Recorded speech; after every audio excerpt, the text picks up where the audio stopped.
Bonjour à tout le monde, bienvenue à une parole d'encouragement aujourd'hui avec Pasteur Marie-Noël.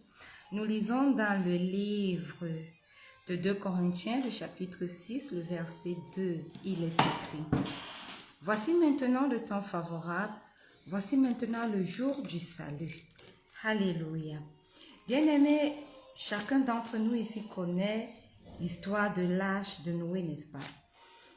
Quand le Seigneur a demandé à Noé de préparer son arche, de construire l'arche, il a construit l'arche, les gens tout autour de lui se moquaient de lui. Noé disait, il n'avait de cesse de dire aux personnes que Dieu va faire venir sur la terre un déluge pour exterminer tout le monde.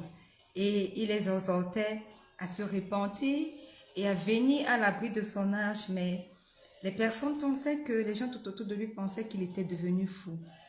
Alléluia. Jusqu'à ce que le déluge tombe et que ces personnes soient sans abri et qu'elles soient complètement noyées par les flots de l'eau. Amen. De la même façon, le Seigneur nous avertit. Alléluia. Le Seigneur nous donne des signes précurseurs. Il nous avertit, chacun de nous, que la période de sa grâce arrivera bientôt à son terme. Amen.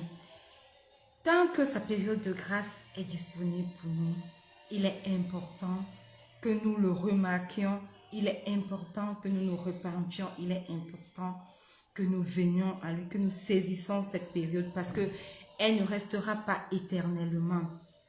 Après cette période passée, il ne sera plus du tout possible pour nous d'échapper au jugement éternel.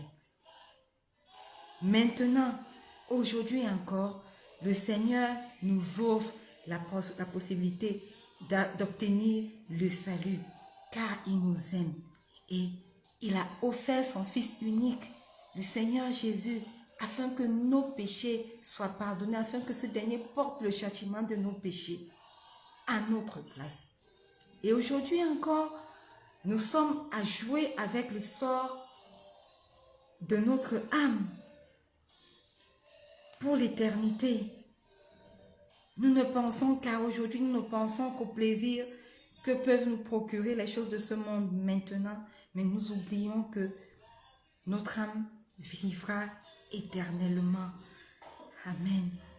Il est important pour nous encore aujourd'hui de penser à où nous vivrons, où notre âme, où nos âmes passeront l'éternité.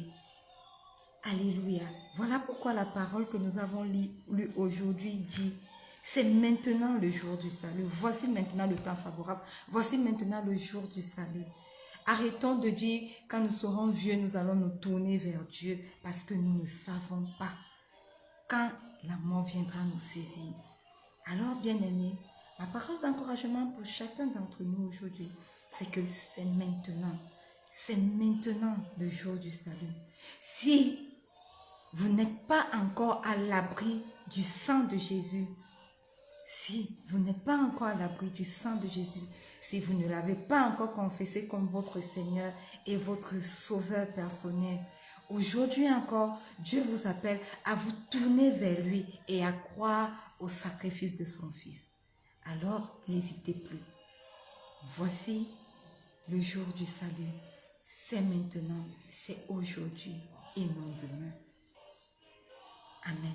Donnez votre vie à Christ. Faites de lui votre Seigneur et votre Sauveur personnel. Maintenant, aujourd'hui. Et arrêtez de dire demain je le ferai. C'est maintenant. Voici le jour favorable. Voici le jour du salut. Shalom.